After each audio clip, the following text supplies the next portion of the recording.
And at Rensco, what we're doing is we are helping, Kenyan renters transition to becoming homeowners. Yeah.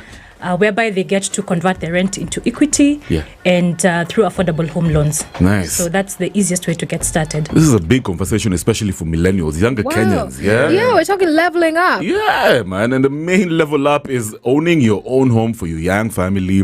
I feel like people these days find it so daunting. It's like it's even a conversation that's a bit intimidating. Hey, you guy, at home now. Crazy. Because it used to be you'd have to rent until you can afford a mortgage and then get the mortgage for like so many years and stay in just that home. But now people have been able to afford more homes, especially with like the prices coming up are quite affordable. Yeah, but tell us more about that. Like, are you seeing more younger people going into the home space? Yes, definitely. So a lot has changed within the real estate landscape. So pre-COVID, property prices were high, and then what happened at that time was that spaces that were being provided by developers were much bigger, which meant really expensive. So post-COVID, what we've noticed is now we have relatively smaller spaces, but then at much more affordable prices. So essentially what that does is that it makes it very easy for majority of young people to get started in their home ownership journey. Right. And how do you guys make it faster and easier? Because I know somebody who's going to read this title will be like, hey, okay, I need to listen to this conversation. Let's just go straight to the point. Yeah. What's different? Okay, so we have our platform, now Rensco. So how you can look at it, it's sort of like a matchmaking platform for people who want to now get started in their home ownership journey. So on the backbone of it, we work with financiers who offer affordable home loans. And when we talk about affordable home loans, these are single-digit interest rates available on reducing balance. So we work with a couple of partner banks. And then on the other side, we do work with reputable developers. So when you go on the platform, we do have an affordability calculator because frankly speaking, there's no point of you, shopping around and not getting to understand what it is that you can afford. So how that works is you just key in your income, your monthly income, and then thereafter you can key in if you have any loans, and then algorithm does the math. So it derives how much you can access as far as the affordable home loans are concerned and what your monthly repayment would look like. And then thereafter, you're now matchmaked with properties within your affordability range. Yeah. So you don't have to look at everything. And if you look at those repayments over a 10, 15-year period, it literally matches what you'd be paying as rent. Yeah. That's amazing. And when it comes to consumer behavior, which regions, which areas in this country, we can even start in Nairobi, have the highest demands for homes, for example, where people can even, So Nairobi, Nairobi is a capital city. So obviously there's lots and lots of demand within Nairobi. But then we are also noticing an increased demand in other cities. So for example, Mombasa, Kisumu, then also Eldoret, Nakuru. And if you look at also what's happening within Nairobi, so we have properties within what I'd call commercial hubs, within close proximity to those areas. So these would be like now Kilimani, then you're also looking at Westlands, Upper Hill. Primarily those areas tend to attract people who are more keen on investment properties. Then people who are keen on now, settling down with their families and they're looking for much wider spaces. Yeah. Then that would be the likes of Syokimau, Rongai, satellite towns basically. Yeah, that's amazing. Yeah, those areas are actually growing. They're high in demand, like you said, you're right. And what about concerns the most younger buyers have? I can even say challenges. Yeah. What are these that you've encountered? So somebody could be listening to this and they consume the information. They're like, okay, so I want to get started. Yeah. But the biggest hurdle that we've noticed is that typically when you're purchasing a property, there's that initial deposit that is required. So it could be either on the minimum side, you're looking at 10%, but then on average it's 20%. So now let's put it into context. If you're going to, let's say, buy a 2-bedroom apartment, you're 30 years old, you have a good source of income. Yeah. You're earning, let's say, 150,000 net, then you've been matchmaked with that particular property. Yeah. ideally you'd require about 1.2 million as deposit. So that is the biggest hurdle. I know, man. Yeah. So raising that, because the rest is just seamless. It's what you'd be paying as rent. But that deposit, that's remains the biggest challenge. That's interesting. JP? I'm very curious to just learn which kind of banks or financial institutions are you actually dealing with to partner to for the guys to actually access these finances? Okay, so the partner banks we work with are members of an institution called Kenya Mortgage Refinance Company. And I don't know if you guys have heard of. Actually, it's the first time I'm hearing that. Kenya Mortgage Refinance Company. I've never heard of that. Yeah. So it's a partnership between the Treasury and a couple of primary mortgage lenders. So they came together to just champion affordable home ownership now through these affordable home loans. So some of the member banks are, for example, we have NCBA, we have ABSA, we have Housing Finance, there's KCB Cooperative, a couple of them. Yeah. So actually today on the news, the housing finance thing was approved. They say that it's actually constitutional. So it sounds like, is it governmental? Are you guys working with the government on this? No. Are you sure? Because you said Treasury. Yes, so Kemarsin itself, it's a partnership between the Treasury and now the primary mortgage lenders. Okay. However, I believe you're talking about the housing fund. The housing levy. Yeah, that's different. Okay. That's separate altogether. It has nothing to do with this. Because when you say affordable housing, it quickly triggers that affordable housing thing. So we just wanted to, know, are we walking into a route of office anytime? I know, and Kenyans get very eager when they hear about that story of housing. Affordable housing. Like, oh no, now they've got into the private sector again. But now that you mentioned one of the biggest hurdles being deposits, how do you help people who are trying to start? Like you said, they have 150k, they haven't saved up that much money, so how do you help them to be able to at least put their foot into the game? There are two ways in which you can approach that. So the first one is we conduct lots of workshop. So there's financial literacy in terms of how you can, start saving. So that may take you a year, it may take you 2 years, just depending on where you are at. That's one of the ways. Then the second approach is you can also access up to 105% financing. So typically when you're purchasing a property, they're what we call closing costs. So that will be things like stamp duty, valuation fees, legal fees. So that may cost you about, let's say 11% of the sale price. So if you're able to get up to 105%, but this has to be a property that's complete, then at least you can find ways of raising the additional 6%. So those are the two ways. It's either you save or now if you can access the 105. Actually, I like what you just said. Do you mind breaking it down for us now? Like, we haven't owned our own homes, but break it down, the whole step of getting the home. So we've come onto your app, we found a property that we like, we've been matched with it. Then what's the next stage? Okay, so you'll look at a couple of options, then eventually you land on, let's say, one or two. Then thereafter, what we'd do is we would conduct a site visit, because it's one thing to see that the property is online. Correct. It's another thing to see it on the ground, right? So we'd go on site, you'd look at the properties, we'd give you more information, then eventually you'd settle on one. So now at that point is when now the process begins in terms of the paperwork. So typically at that stage, if you do have the deposit, then yes, we can get started. Sometimes we also negotiate on behalf of our clients with developers, because we have a good relationship with developers. So we're like, okay, this person is just getting started. So instead of asking for 20%, can you, accept a 10%? Or can you also sort of accept a longer payment plan? Let's say over a period of, even if it's like 6 months, there may be instances whereby somebody has some cash, but then they don't have the whole deposit. So there are a couple of ways of approaching that. And then thereafter, so you conduct your due diligence, and then if the property is complete, then that's easy, because the financier will also do its own due diligence, and then now eventually draw down the funds to the developer. So at the point when you start now paying these monthly repayments is when you've moved into the house. You've moved in and you've settled. So if you're living somewhere, let's say you're paying a rent of 50k in a 2-bedroom apartment, and then now you've moved into your house, then you can just continue now paying that 50k. So more often than not, the rates tend to match. If there's a difference, it will be under 10k. So interesting. How are prices of some of these properties determined in the current market space, by the way? What are the latest trends? Yeah. So when it comes to price, it's a factor of a couple of things. So there's the element of location. Yeah. Simply because obviously the cost of land in one location may not necessarily be the same as another location. So location tends to play a very big role. Then the second one would be now construction costs. Which materials are they using, etc. Then you'd also have an element of financing. So say, for example, if the developer, more often than not, there tends to be a debt component in terms of financing. So they'll have equity in terms of the cash they've put in the project, and then there'll also be an element of debt. So they have to balance checks and balances, so that even for them, because it's an investment, they have to make their returns. I agree. Yeah. That's amazing. And are younger Kenyans actually interested in buying homes, though? Yes. Yes, they are. Because even with this economy of ours.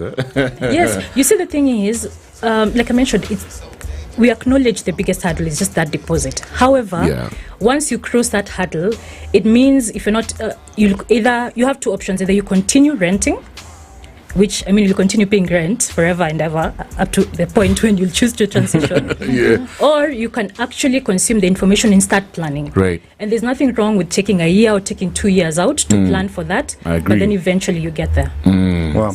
If you were to put like a number, how many units have you guys sold? Just like a number, random, just throw it out. Very good question. Would I... Put it out there. We want to know how... Let me say this. On average, the ticket size in terms of the transaction that we facilitate would be about, I'd say, 7.5 million. On average. So sometimes it could be a property that's, let's say, worth 11 million or 12 million. And then sometimes it could also be a property that's worth, let's say, 4 million. So if you just, it evens out. So I'd say about 7.5 on average. Are there some places where you've matched a client with a property and then taken them to the ground and just realized, I don't think you're actually a good match for this property? Well, there may be, truthfully speaking, yes.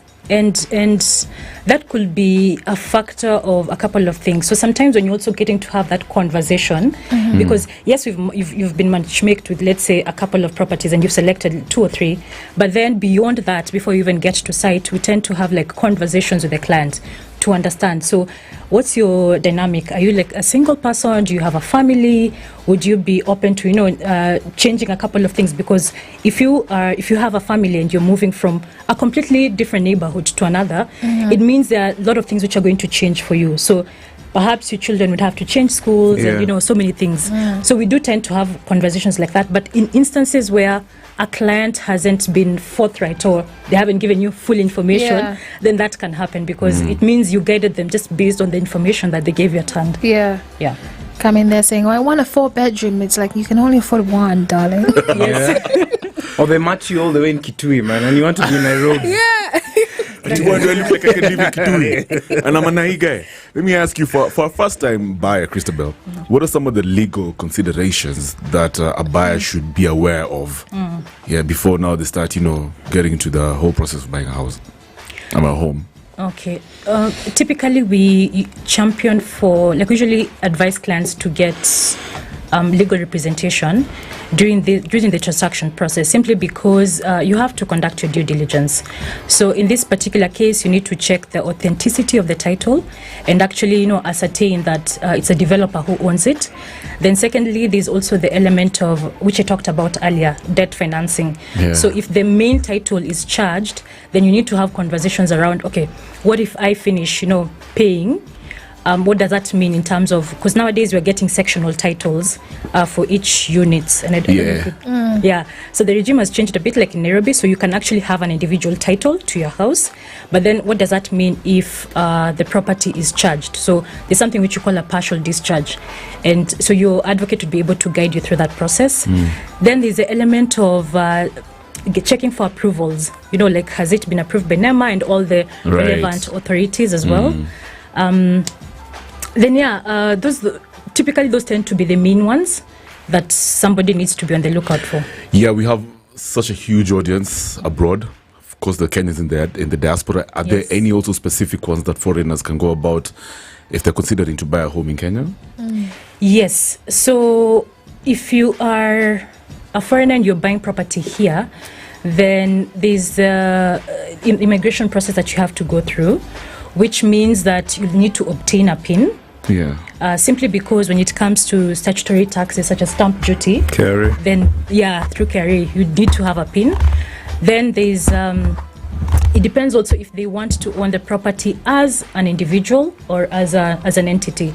So like, are they going to incorporate a company to own the property? You know, so, and that would be a legal process. So the advocate would be able to guide them through that process. Yeah. Well, now there's a lot of stories of houses falling down and people not being sure if they're safe or anything.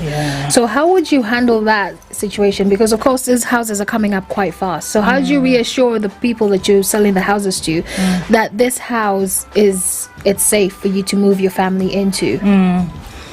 So if you look at the developers that we work with, we first of all we vet them, and then secondly, even those developers, so we have there's a body called National Construction Authority, so NCA. So what it does is it regulates the contractors. So for example, you find a certain contractor can only handle a project of a certain magnitude, and they'd be like now top rated. So when it comes to those developments, obviously then you have to look at the magnitude of the development and also look at the contractor. So typically the ones we've seen coming down, I think this was as recent as 2 days ago. Yeah, that is obviously somebody who cut corners and possibly then didn't engage, professionals within when they were building. But typically for us, we just tend to, we have to ensure if their contractors have been engaged, what sort of category are they at, and obviously by them obtaining approvals, it means that they have to check certain checks and boxes and balances just to ensure that everything is good. All right. Okay, so if you're listening in, we have an amazing guest in the building. Maybe you've just tuned in and you're trying to understand exactly what we're talking about. Christabel Ojuok is here to talk to you about helping Kenyans own homes faster and easier. So if you're really interested in owning a home in Kenya, you definitely should be tuned in right now. There's a question I wanted to ask. NCA, whenever you just see an X, it's them. Like the original DMX. So, nice. I don't know, I've seen the X's on so many buildings, but still seen the properties being developed like after a while. Because Stephanie asked a very good question about, like, how would you know about the safety? And just to like keep on pegging on the safety issue, why is it that some of these houses, okay, I know you're not speaking on behalf of NCA, but I see the NCA X's, but you still see the buildings being, built. Occupied. So I assume that when they do the X, like, it should stop. So I don't know how do clients really go about this? Like, would you still buy a property that's been X'd? Obviously not. And that's not even a property that we would, list on the platform. Simply because, if it's X'd, it means there's some issues. There's some issues there. So I believe when they do that, first of all, it's to tell the developer to stop. And at that point, they are probably, you need to check on this, you need to check on that. So those are the things that they need to make good. But then it's also to alert the public that obviously if you see the X, like it's questionable, like there's something wrong here.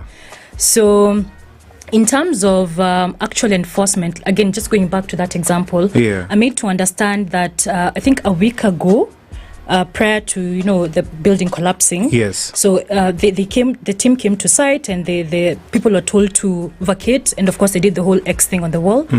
Majority of them did, but then I'm also made to understand there are some who are still hanging around. So, imagine not wanting to move out of a house that has a crack, man. Crazy. Let me ask you, you mentioned due diligence earlier.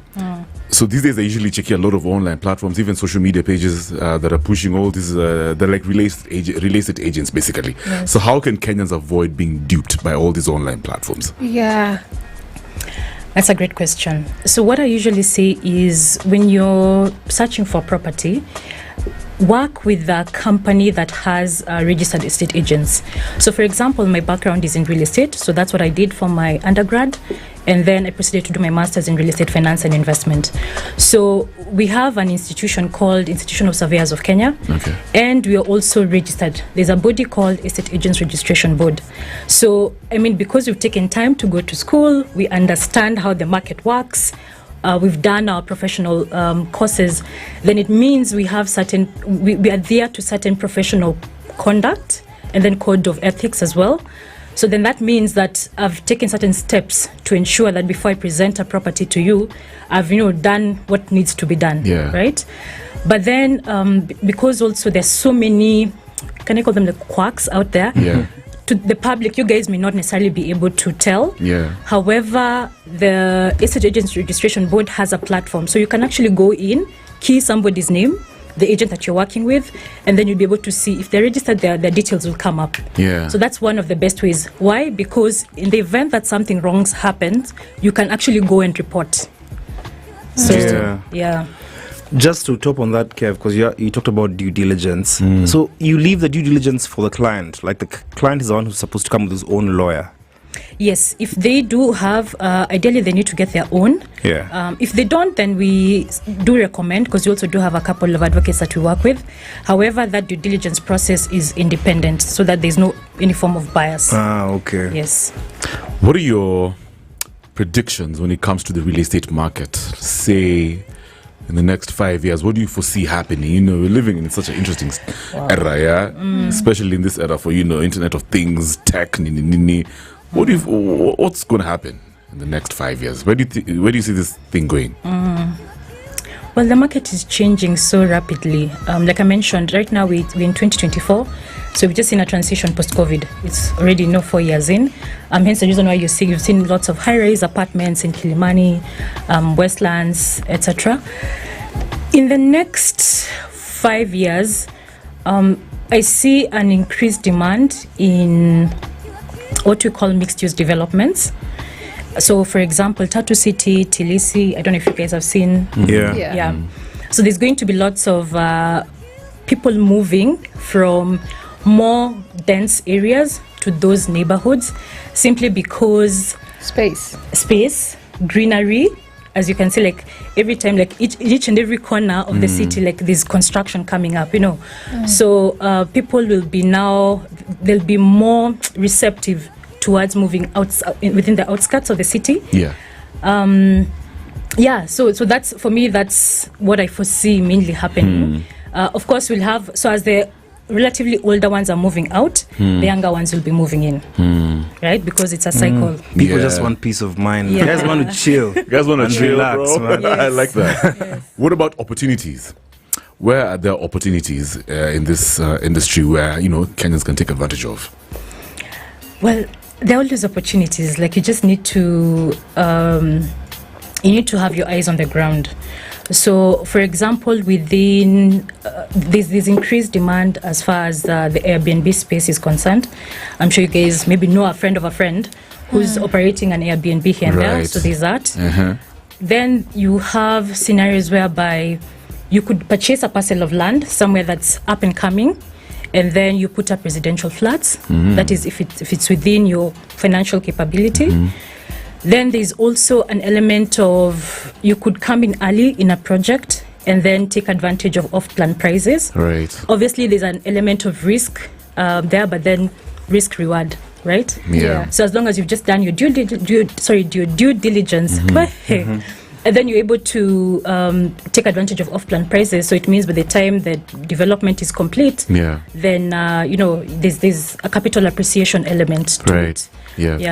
Are there some companies that you would recommend, now that you've talked about off-plan plans you should jump into?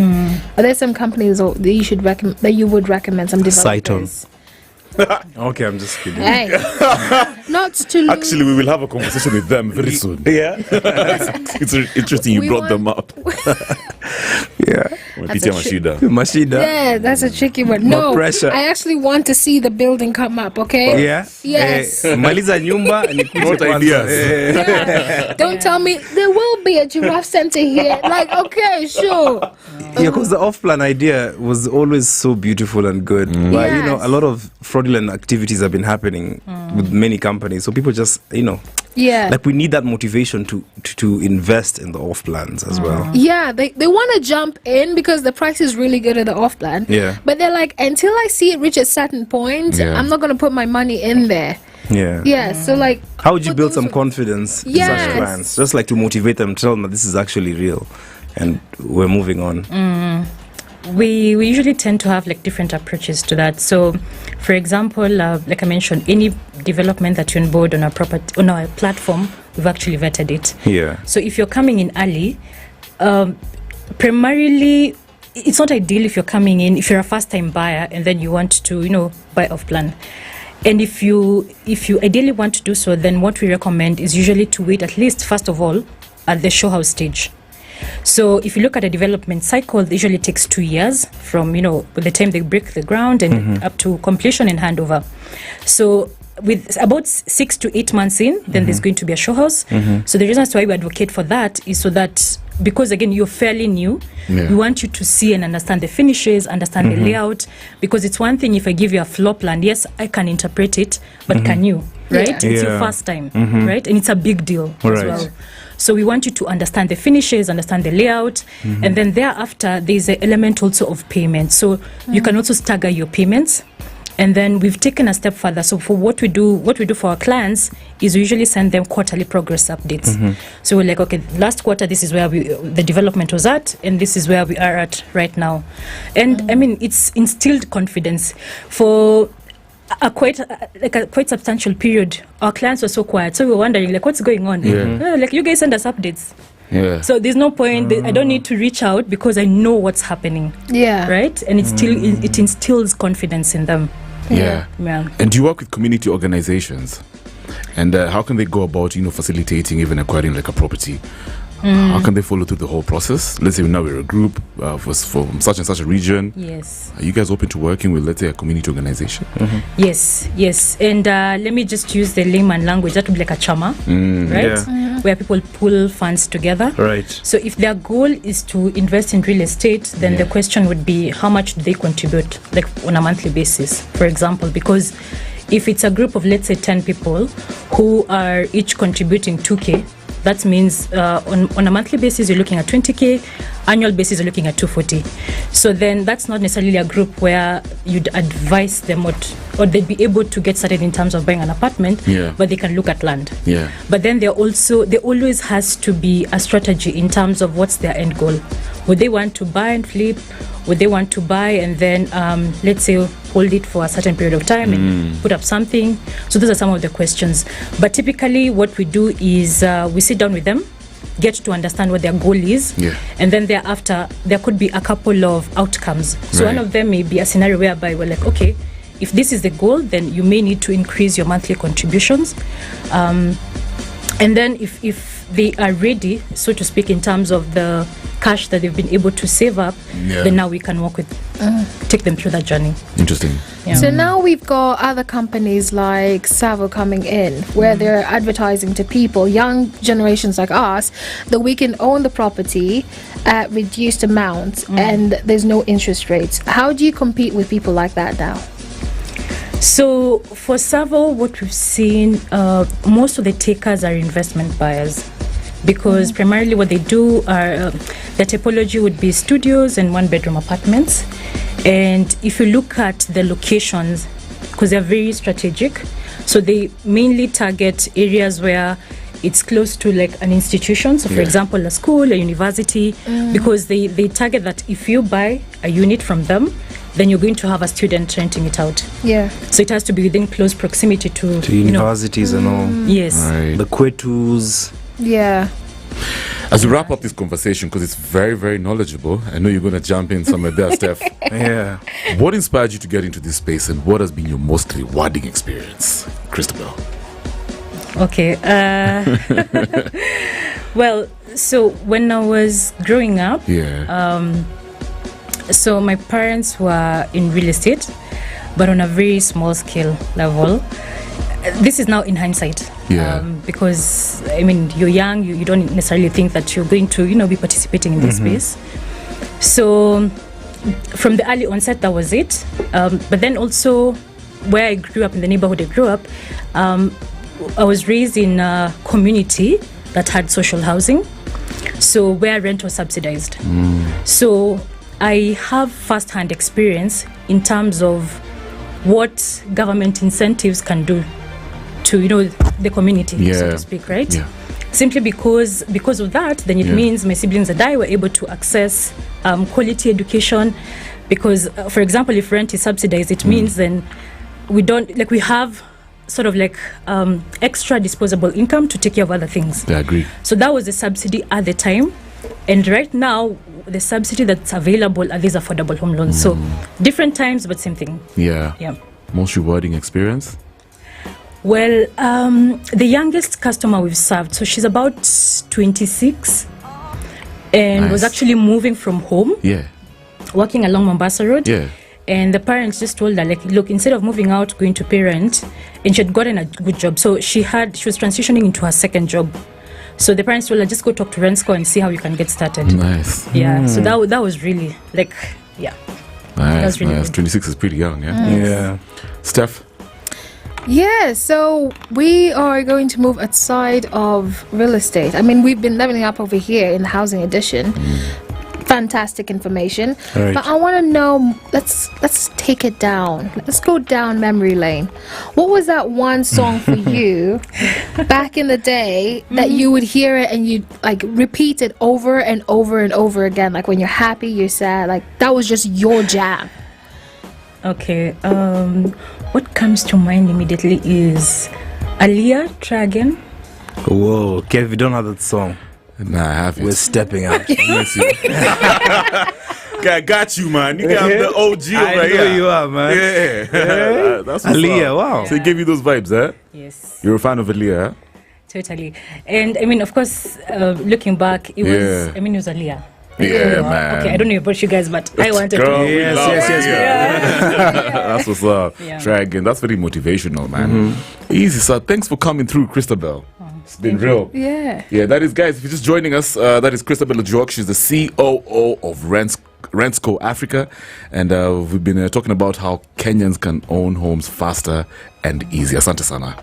It's been real. Thank you for having me. All right, so easy. When we come back, of course, in the next hour, some more facts, awesome conversations, cruising the internet with Steph and JP, of course, with his manenos. So you just sit back and relax, and of course, just enjoy the vibes. Playing the best music for hard-working Kenyans who are getting the job done. Spice up yourself.